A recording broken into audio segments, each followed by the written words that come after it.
I think when it's equipped, you gain performance buttons.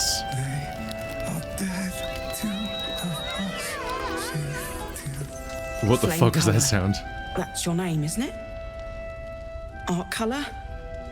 I'm Fistula. Nathaniel and me are climbing up a tree. We need you, sir. One of our own's been taken, a Grand Duke. You might know something that could help us bring him back. We found him out in the shadows, just wandering. Nothing survives out there for long. Don't know how he made it, or where he came from. This is no physical ailment. It is a spiritual malaise. The man's mind has been gripped by the Shadowfell, yet it has not broken. Yankee. He is damaged beyond his beyond repair. Better to put him out of his misery. That's funny. No.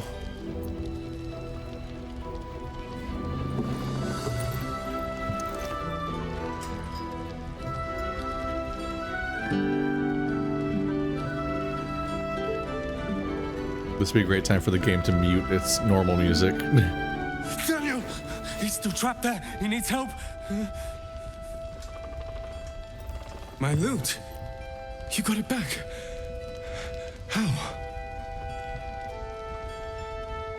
Alright, I killed Malice Thorm, a twisted surgeon, and took it from his corpse. You killed a Thorm?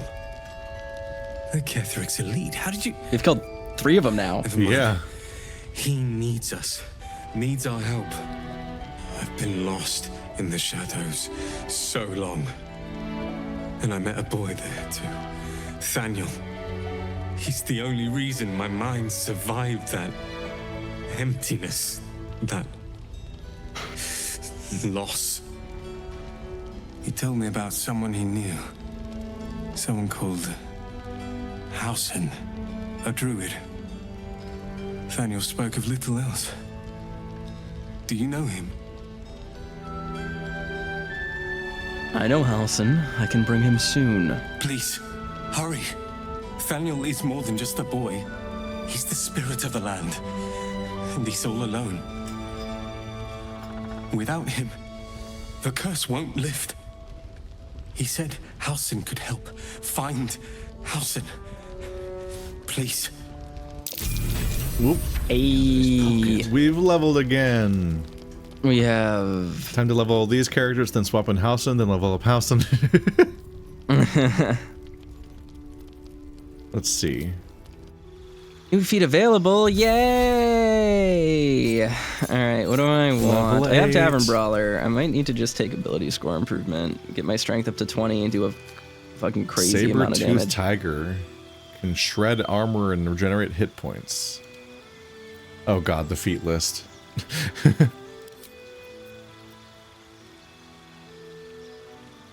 I have 13 wisdom. I might need to just respec my monk so that I don't have any wisdom, and that way I have higher dexterity. Oh, well, no, I'm wearing the dexterity, so I could have higher constitution. That might be what I do later.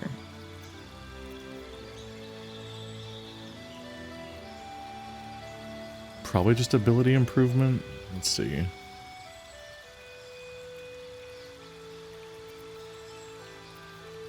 Let's go, Shart. Let's see. Prepare spells. Feat. What does she want? What does she want? Oh, right. I wanted to have advantage on saving throws for concentration.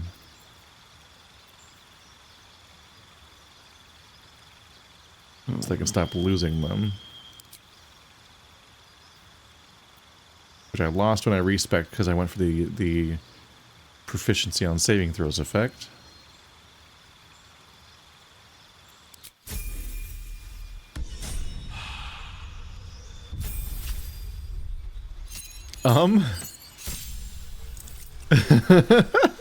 Spell Slinger. You learn a cantrip, and the number you need to roll on critical hits with spells is reduced by 1. How beautiful it must be to know you can hold a hand, caress a cheek after going so long without. We'll get Karlach fixed up, right? There's always a way. There has to be. He just keeps saying the Moonrise Tower thing forever, Are apparently. you sure? The blade stand and just... Just tell me more about your blade standing ready. Alright. Oh, there's Halson. Something's on my mind. You are unable to speak. What? You are unable to speak. If I click on Halson, it says I can't speak, but if I click on Will, I transform back into an orc and talk to him. That's stupid. God damn it. Alright, goodbye, wild shape.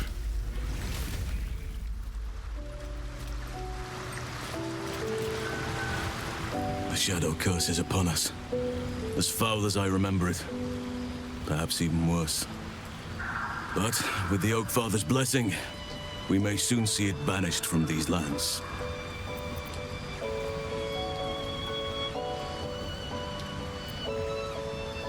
We're in the midst of the shadow curse now. Is there any more you can tell me about how to lift it? This land is more than just soil and rock, root and leaf.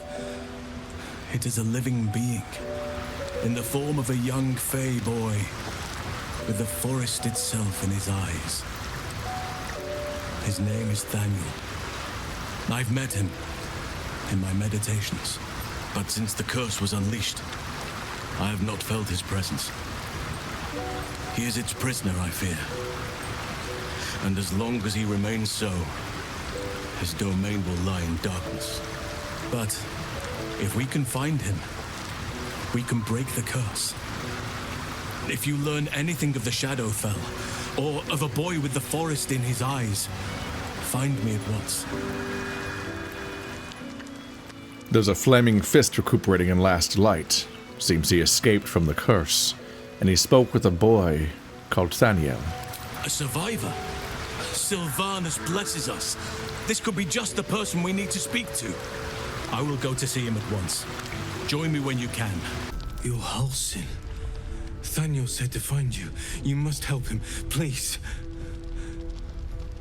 I will, but I need to know where Thaniel is.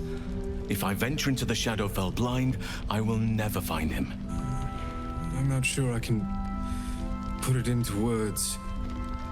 The landscape there shifts and changes. Or anything there that could offer guidance, something that didn't change. Lavender. Whenever I saw Thaniel, I always smelled We're gonna meet him, he's gonna be lavender. Big Wolf. I can work with that. Rest now. Meet me by the lakeshore. I have what we need to proceed, but I'll need your help. Be ready. This may prove perilous. Sorry, that was just... It's a very funny cutscene to me. What was funny about that? One, there's the lavender, so thinking about Astro, but then he ended with fucking like it's like a title drop. He's like, just be warned, what comes next may be perilous. And it's like, there's a Please Stop Talking, the podcast has a D&D spinoff called Perilous Storytelling. So they end every episode with that word as a title drop that then leads to like the stinger of like, wow, what's gonna happen next? Yeah. And then the episode ends. So it's just very funny Gotcha. hearing him say that. Investigate the Last Light Inn, the Selunite resistance. What quest is that? I have no idea. Looks like there was a burgeoning Selunite resistance to Sharon control of the region 100 years ago. We should investigate further than Last Light Inn. Just like something else in this inn that's relevant to the resistance quest? Yeah, I guess so. Maybe there's like a Maybe secret just- basement. I don't know.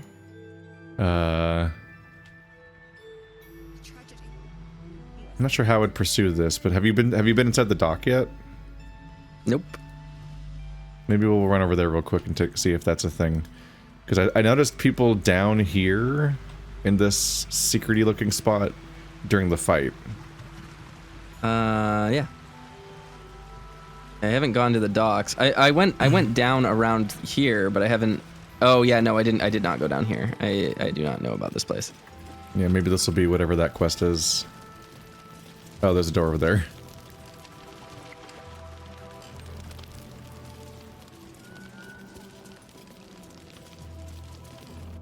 Oop. Teleport door. Oh, this is a cellar. This is where I would put my weird illicit secrets. Last light detention cell key. Evidence chest. Just has a scroll of blur.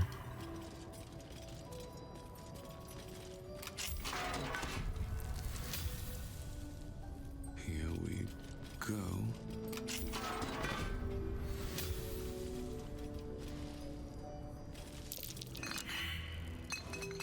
Survival check. How'd I fail that but Shadowheart didn't do it? What the heck? Evidence chest. Arrow of lightning. Where the heck is the survival check? What the fuck? I did learn something kind of interesting. What is that? You don't need to pass the survival checks to dig up stuff. You could just realize where they You can just probably are dig. and just start digging. Yeah, so the And- thing is that survival checks, the only thing they're good for, I think, are finding burrow holes and finding dig sites. So just every single time you fail one, just dig around the area. Well, we all failed it. Yeah, I think this one's just going to be a burrow hole is my guess. Let's see, how do you dig? You use a shovel on the ground. Let's see, I don't think I had the shovel to begin with. Look at this. We should have a shovel. Someone has a shovel. Yeah, I think it might be Shadowheart has I think it's it. probably in your inventory. Here we go. All right. Let's see. Start digging.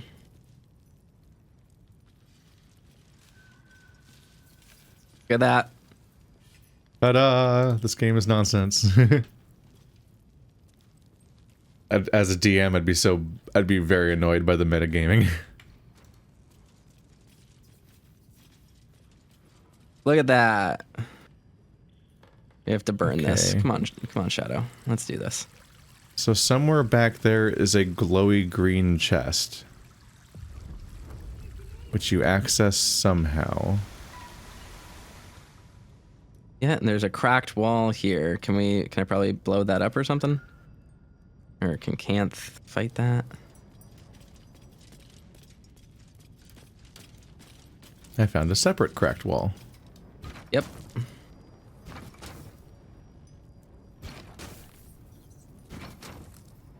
Hey, we found a big spooky back area. Yeah, because there's some way to get in there. Let's see. Did you blow something up? I just threw something. Yes, I am back here. Oh, there's enemies here. There's mean locks, which look like creepy little impy things. Oh, and it's a Selunite shrine.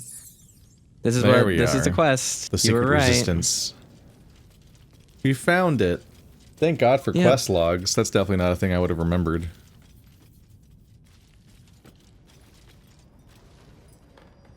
That was part of why some quests were so missable in older games, was just the fact that, like, it's just genuinely hard to put two and two together of what they're even talking about and remember it all.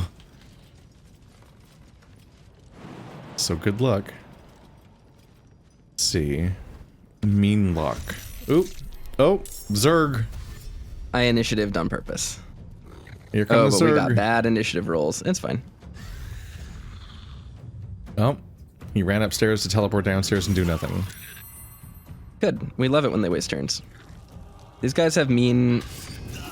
Uh-oh. Wow, these guys are mean. Oh. That was a lot of damage and paralyze. Yep. LOL. I'm not paralyzed, but I seem to be struck by you. I'll just cast Fireball on Canth. And it'll do a ton of damage to everyone around him. And we won't think about what happens to Canth when I do that. You will probably kill me. Yes. Yeah, Okay. it does up to 50 damage.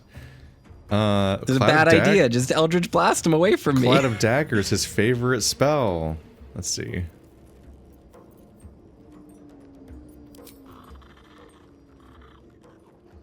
Only 60% chance to hit it with the spell? That sucks.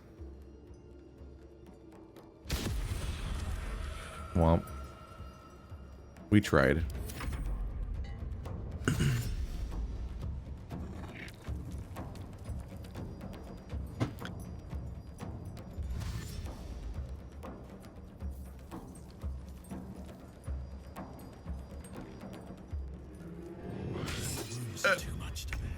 All right. Here. How far can I Let's make it? see. Bless. Are you gonna wild shape? No. Probably, but first I'll probably cast a fireball or a fire sphere. Okay.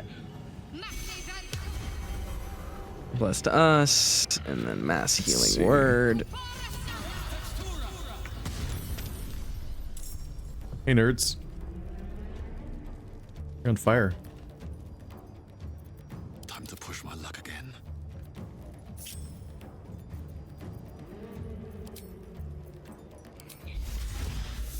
Yep. I love this game so much. It is so fun. It's making me really badly want to go back through and play Baldur's Gate 1 and 2 again, and then Just do loop Baldur's Gate forever. 3.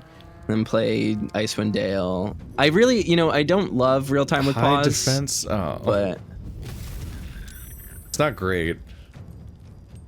The only upside for me with real time with pause is when the game is so trivially easy that you get to just kind of autopilot without pressing anything. yeah. Like for the trash fights, you just go, fuck it, just let the fight play, and that's over in like 5 seconds.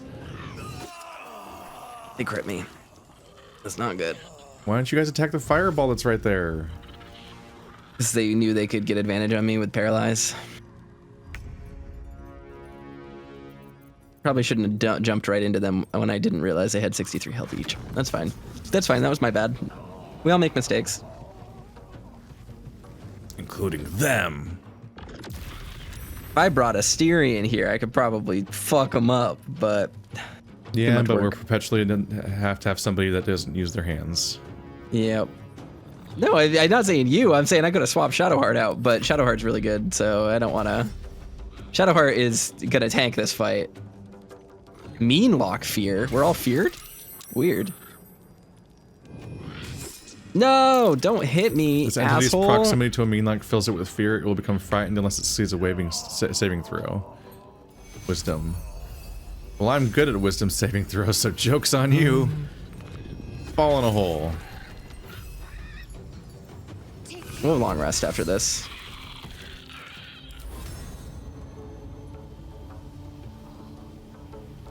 Can I Guardian of Faith? Is it worth it? Might be able to even knock this guy Guardian of over. Faith.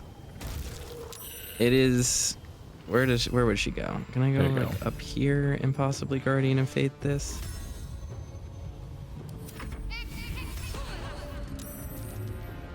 There we go. That'll be fun. That's fun. That's a fun thing we just did. Ooh. That was a chunk of damage. Where do I want to go? Watch out. He can't survive another hit like that. Indeed. Oh fuck, there's one right here. I did not realize. I'll let Shadow teleport it, so it's fine.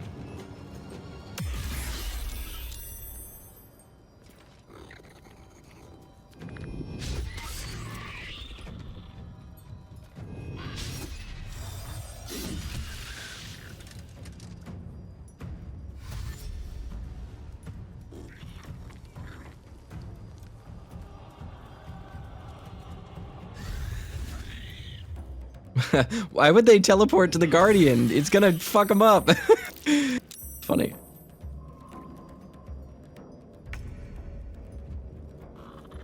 They're here to Zerg.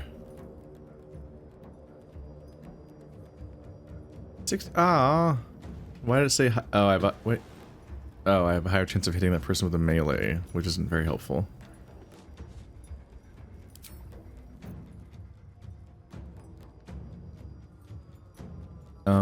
Go away. Get off me. Don't like that.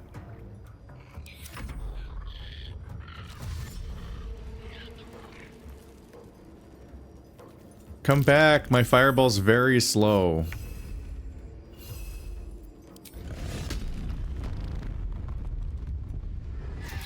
But what if they were feared? Haha. Checkmate. Also, what if I exploded for fun?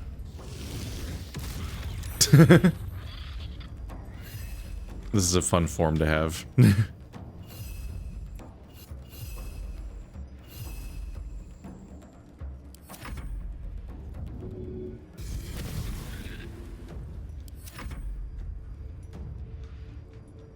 Just plugging away. Causing mayhem. Alright, let's see. What do I want to do? Sorry, I'm looking at my... I will do that. I'll take a potion. And then... So 2 of the 3 mean locks up here are currently feared. Good. Gave him that suck touch. Good. Do we all need healing? We all do need healing, but I don't know if I'm gonna do that. What do I want? What do I want to use?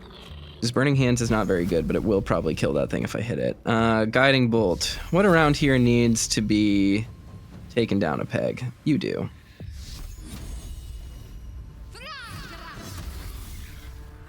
Pretty solid. And then bonus action, mass healing word. Go. Even better. That was a pretty good turn.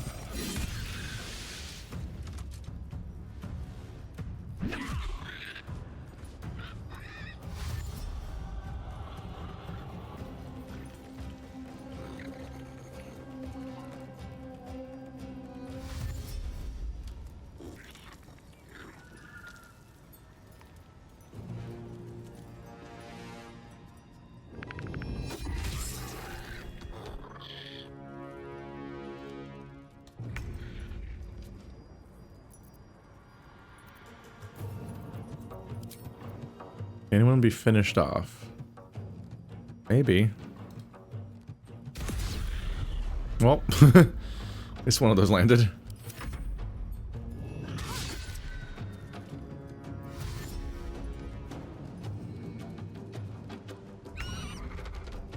Right.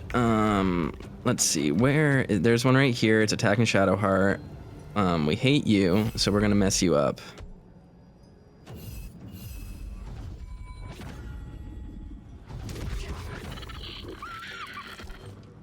There's... Okay, that one's not there anymore. Have the distance needed to cross that gap. I do not. Mobile? Can shatter both of these. Oh, no longer immobile. I guess that one enemy must have got me. All right.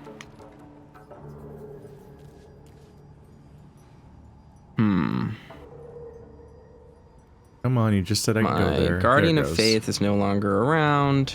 Whee! This is not concentration. Interesting. Did I just kill both of them? I think you did. Wait, no, there is an enemy, right? Yes? No? Wait. There's one on the tree right over here. I don't... You might have knocked them prone. I can't see them. There's like a red circle around one of them down here. Yeah, it has Well, 7 health. There it is. I can't highlight it for some reason. Oh, maybe if I click on him.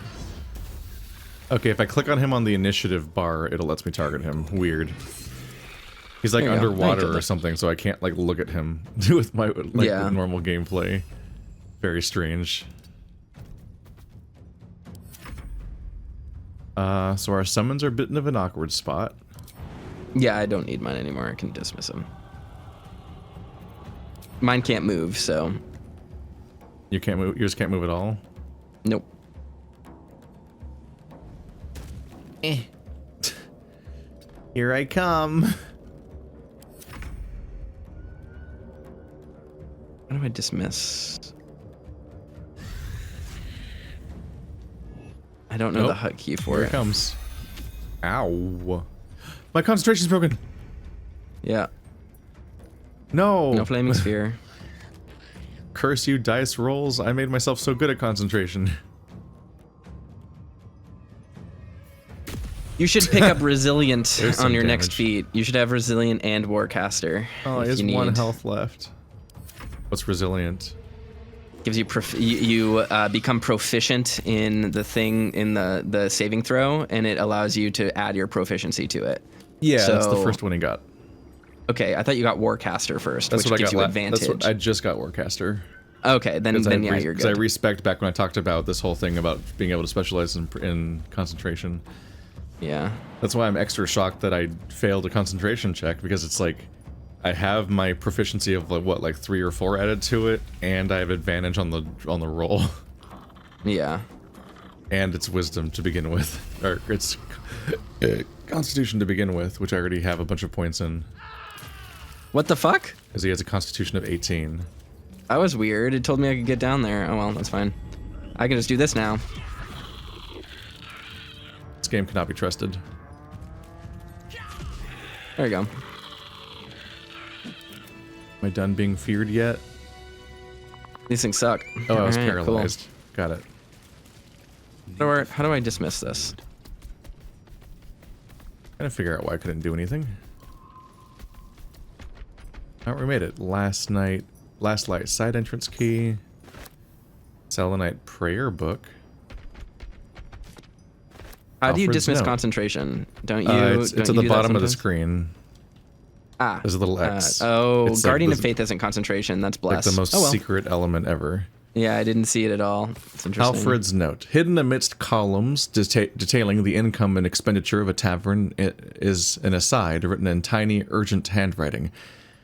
I have concealed the sacred relics of our revered goddess in the darkest corner of this place. Mofred, my loyal brother, seeks to forge a network of allies to stand against the oppressive reign of Ketheric Thorm. Sadly, fear has gripped the hearts of many, turning them away from our cause. I cannot truly blame them, for trepidation fills my soul as well, but I must put aside our fears and reunite with Mofred in the bowels of the Masons Guild. Together we shall preserve what we can of the Moon Maiden's light, and hope that the banners of the faithful soon rise against that treacherous dog Thorm.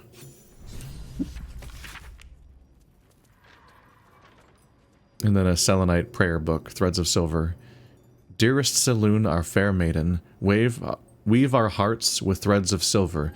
Guide us with light of the moon, and quench us with the purest of tears. Shadows taunt us, hear our prayer. Shadows stalk us, hear our prayer. Shadows wound us, hear our prayer. Selune, thou with radiant loom, mend our hearts with threads. Let's say that again. Heal us with drops of morning dew, and soothe our souls with softest star glow.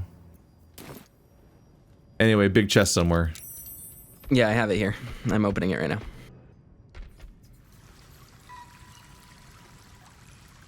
Because we could see this, the Oh, glow of that's this very chest good. through the That's a window ring when for we first Shadowheart. came in. The Corsication ring. The irony of giving it to somebody that uses darkness. She's spec to attack with light. That's what I've been she's building it for. evil. Yeah, she is evil. Shadowheart is an evil aligned character. Radiating So orb upon target. this is something that I've been noticing is interesting in this game, that it didn't fully make sense to me until I was playing and like seeing exactly what made like the kinds of things that made companions happy. But like most of the party is evil aligned or chaotic in some way. Like even Will, who is like a really good, person, he's the hero's hero. Even Will made a pact with the devil and is like, it was for the greater good. It's the greatest. It's like the smartest decision I've ever made, which is wild. It's not what I expected from this game, where especially in the earlier Baldur's Gates, like it's really the vast majority of companions are want to save the day and just be good people and are not particularly power hungry. Granted, there are some cool like evil aligned characters in the old Baldur's Gates, but like this is a pretty significant change from that, which is cool. Now, granted, there's probably storylines and stuff that like changed what that means and stuff, but it's cool. It's a really neat little companion thing to make you have to grapple with the nuance of like, yeah, no, we actually are kind of a party of assholes, which is cool. Yeah, like mostly good things are, like mostly people are embracing the like why anyone would be doing evil things or aligning with these different forces, instead of just being like, I like to kill babies. It's my favorite sport. We see how far the heads fly. Whoa. Yeah.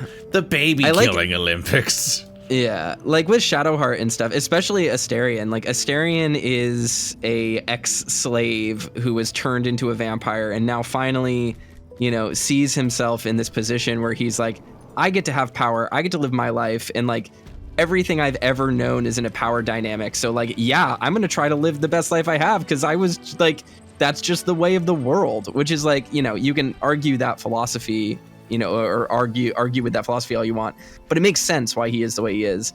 And then like Shadowheart, you know, obviously we don't know a lot about her. I don't really know much about her outside of what she's told us in this run, but like if you read her character from a sincere perspective, she's a woman who believes that like the world is cruel and that's very sad. And in the perfect world, you know, everyone would be happy all the time, but it's not a perfect world, so we have to accept loss. And the greatest way to accept loss is to like devote your life to the Lady of Loss and understand that things have purpose and like value and you know, sometimes there can be meaning in loss and learning in loss and stuff like that. Like that's a cool character. That's something that's very interesting that isn't really commonly explored, when it could easily have been Shadowheart is like a devout cleric who just wants to, you know, the world is sad, but she'll just save everyone with kindness. You know, like that's a really, really played out, rote trope that it's not really doing with her, which is really cool. It's very refreshing. I think at this point, there have been so many iterations that it's almost its own struggle of like, how do I come up with new party members for RPGs instead of just fucking making the same ones again? Yes. And half the time you are people who have themselves made several entire casts. It's everyone's Tumblr OCs having a good time. Anyway, Halson's like way over here by the edge of the bubble. Oh, okay. I was waiting to figure out where we're going. But yeah, where the fuck? My camera just wigged out. One of the other things I really enjoy about the companions in this game is that like even characters like Gale, who are like pretty goody two-shoes, are like forced to make decisions that compromise what they think. And this is going to be like the one nice thing I'll say about Gale. So I don't really like Gale because I think he's boring. He is the quintessential like power gamer fantasy boy wizard of like, I'm going to be the wizard who is saving the world and I have potent sacrifice and the strongest power within me. Like, I don't like Gale very much. He's a very Chris Hemsworth Thor type character where he's like a bumbling nice guy who is like secretly tortured and trying in like has a mortal mission to undergo. But like in terms of, actually we should I used a bunch of I feel like he just hasn't had any screen time. Yeah, well he hasn't because we haven't used him. I can't really confidently make claims about his personality as character because he just hasn't done much so far. Yeah, we basically just discovered he's a bomb. Yeah, exactly. And it's like he's a bomb and he wants to restore the weave and his goddess is mad at him or something. I think you had your little magic session with him, didn't you? He like tried to teach you how to do magic and you did like a hand motion, you like clapped funny. I don't remember. Yeah, but that's also not necessarily character. No, but like we got to see a little bit of his personality there where he's like, I just love magic and the magic is wonderful. We're just like, whatever, who cares?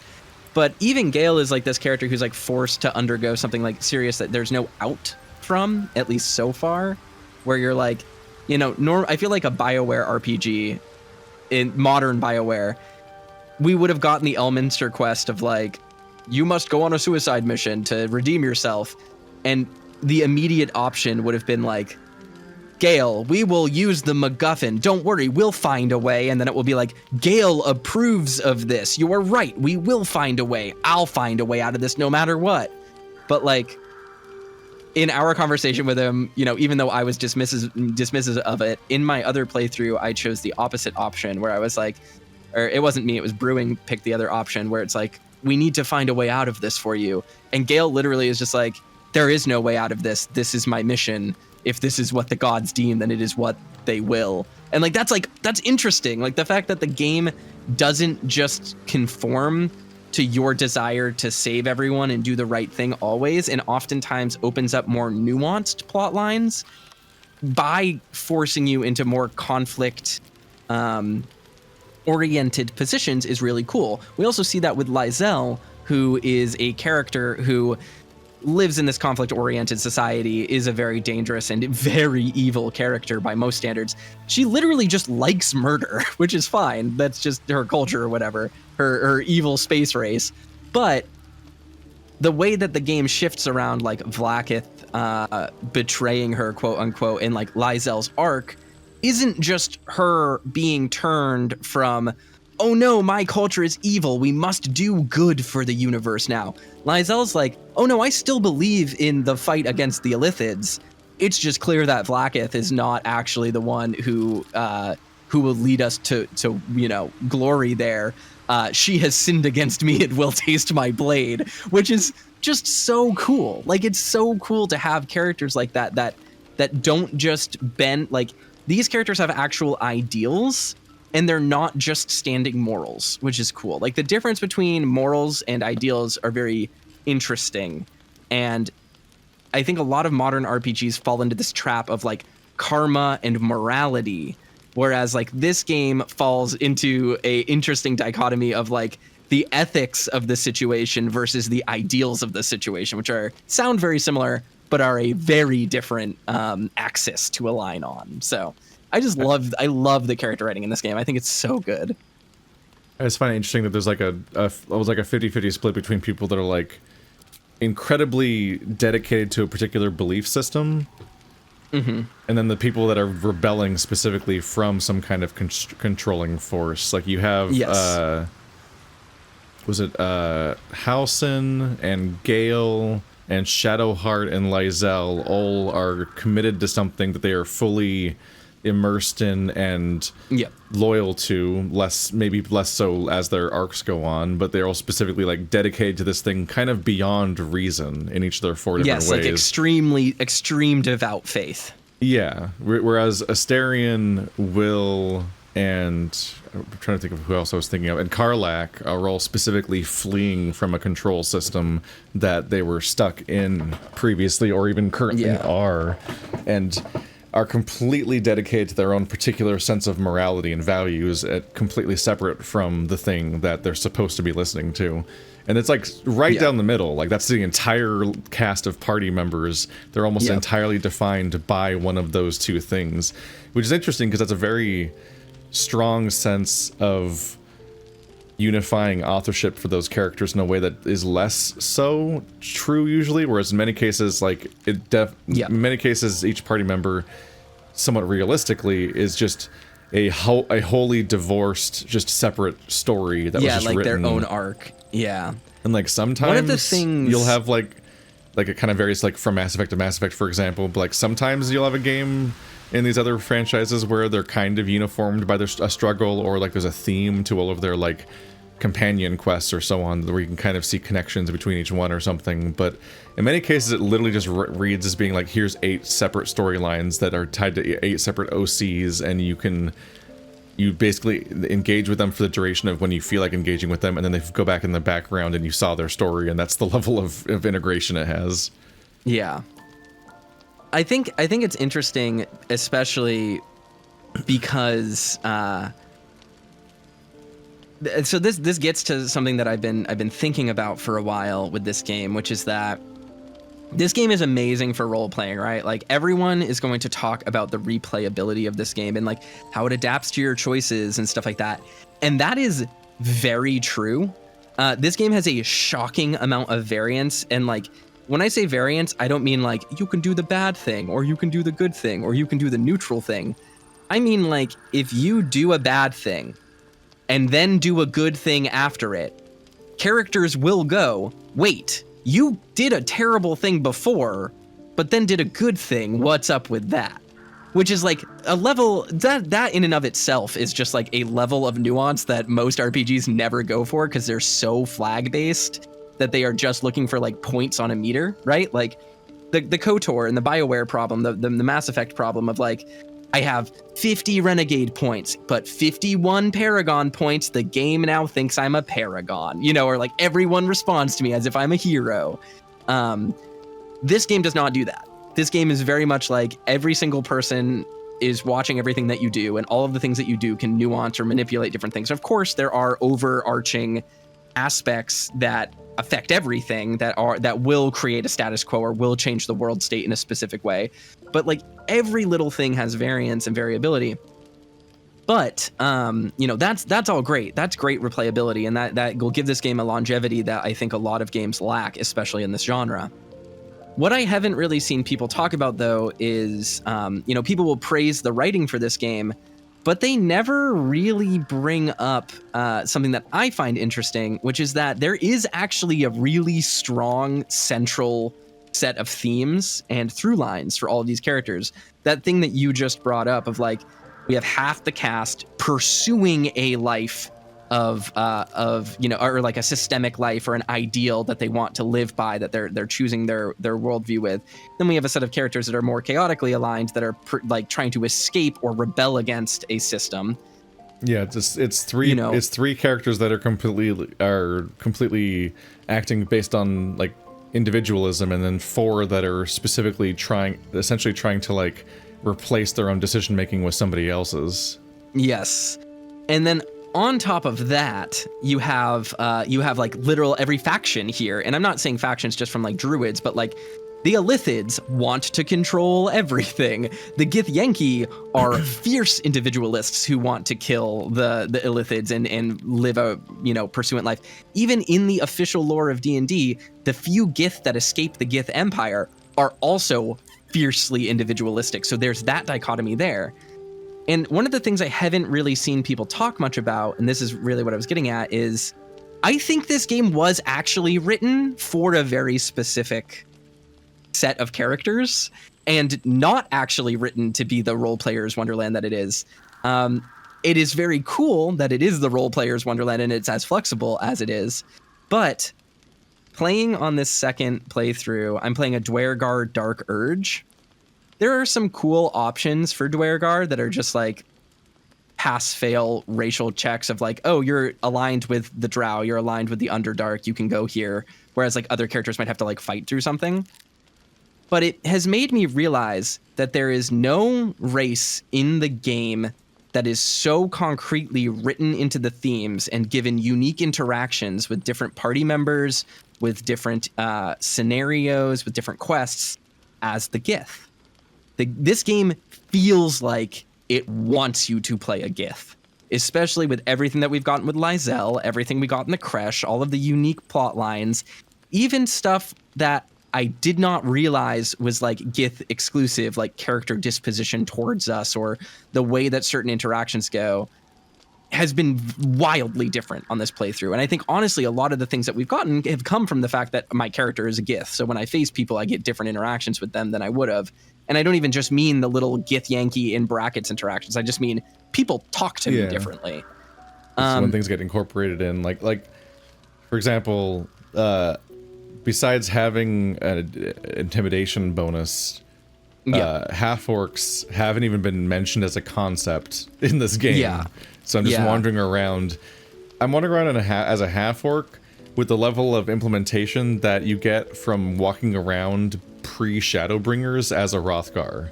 Yeah, and you're just inexplicably a giant cat man, and no one has ever heard of a giant cat man, but also in a way where no one's written to react to it. You just are there conspicuously a made-up thing, as if you're don't fit this setting almost. Yeah, and it's a bit of a struggle within these games where you have like games like Dragon Age Origins, for example, and even kind of just the Dragon Age series in general, where they write so much of the narrative around the mages that it feels like the game's just commanding you to play a mage, which is funny because especially the first game, the point was here's 7 different origin chapters that you can play based on what character you make.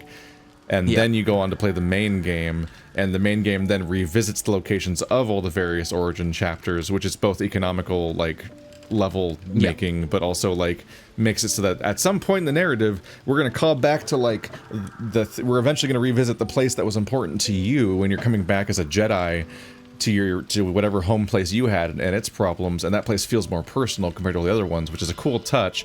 But if you're the mage ones, that's literally like the plot of the entire location is the same plot that happened while you were a mage, and also is the plot of the entire game and the sequel and the next sequel. So it's feels like you should be playing a mage to the point where being a mage is so important to the Dragon Age storyline that they made it mandatory that you either, in Dragon Age 2, either you are a mage or your sibling will be a mage. Because someone has to be a mage, so that you incorporate the mage storyline into it. And, like, a rogue isn't even a concept in that universe. You play as a rogue if you want to.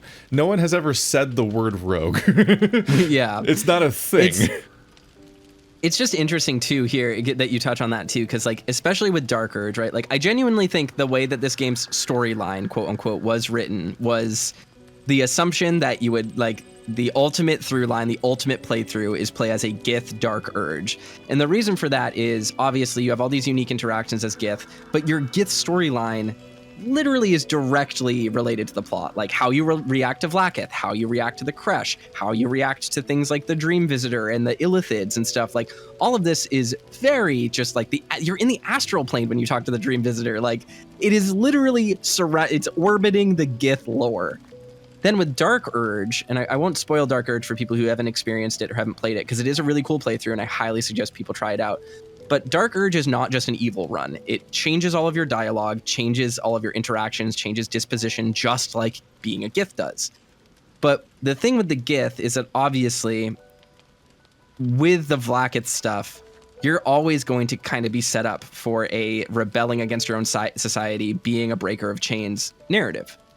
The Dark Urge is a person that doesn't remember much about themselves and feels an urge to kill. And that, when I say that, I mean that very sincerely. It's not that they just kill randomly. They feel an urge to kill, and you're given the roleplay opportunity to either lean into that or to lean away from it and try to fight against it. So you have these two character plot lines here. It makes your character one of the characters in the game, in that each of them has the thing they're dealing with. Because you think, oh, it'll just be a party of like, here's a fighter, and here's a barbarian, and here's a wizard, and we all have brain slug problem to deal with. But it turns out literally everyone else already had their own problem to deal with separate from that. And the brain slug is just like an additional stressor as like introducing zombies to a setting. But if it creates an urgency. Yeah, to the point where your character is the only one who doesn't have another thing going on generally. But then seemingly if you pick Dark Urge, you do. And also kind of if you pick Gith, you do.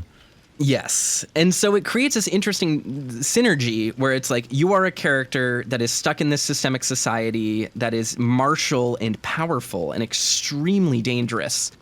And you have power within your reach, and you know that you can go for it, and you know that you want to kill and that it feels good to you. And there's a reason why, and there's a voice speaking to you, and you don't know what it is. But which in this case means that you're playing a character that has two voices that they don't know what it is. Exactly. And it's like you have this position where you are being like everything in the story wants you to turn away from this and to turn away from your society and to turn away from these base urges that you have. And now Dark Urge adds onto that narrative of like, but what if it feels good? And what if it is right to you? Or what if it isn't? And how do you fight back against that? It's so cohesively tied to the narrative of this story and all of the character dynamics that I truly feel like I should have rolled Canth as Dark Urge. Now, I don't think that Canth the character that I'm playing would align with the Dark Urge, because the Dark Urge run is very funny as well.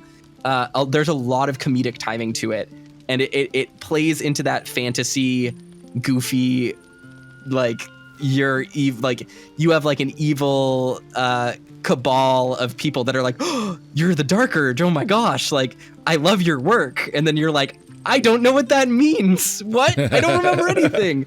Which is like really fun. Like that's like a really fun thing to do. And it lets you play with that goofiness, and it has that levity. It's not just all murdering all of your favorite characters for fun, but it definitely makes me feel like this game was written for and around and would be really thematically satisfying and cathartic. The kind of thing that could have given my character something to do. Yes. Because it's very noticeable. Yes. I'm like, oh wow, your character's really incorporated into the narrative, and my character's also here. And like being a druid did not fix that. Like the entire first location looks like it's going to be super druid heavy, but being a druid was literally just like, it's like the fucking Yahtzee review of a Dragon Age, where it's like, you are an elf. It's just like periodically the game is just like, you are a druid. Here's your druid interaction. Anyway. Yeah. Yeah. And it's interesting too, because moving on from even that, like, at least we're not playing a Dragonborn. Ka and I were talking about this recently, and Ka even told me, like, Dragonborn feels like an afterthought. Even though the Dark Urge is, like, canonically Dragonborn or whatever when you select them, there aren't any other Dragonborn NPCs in the game, apparently. Or if there are, there's only a few of them. Like, it's, like, literally a handful of potential opportunities. Like, you don't see them walking around. It doesn't feel like they're integrated in the plot. We haven't met a single one yet. I don't know if you noticed that. Like, if you pick Dragonborn, you not only are you just playing the worst race in the game because they don't have any good passives, you just aren't represented. Like, even less than half-orc, which is insane. I was about to say we've seen, like, one half-orc, I think, and he was in that shadow party that we killed. I think that might have been the only one. There might have been another one. They're not noticeable, but yeah, half-orcs just aren't around. I think half-orcs are neat. I my first D&D character was a half-orc. I think my first 3 were half-orcs.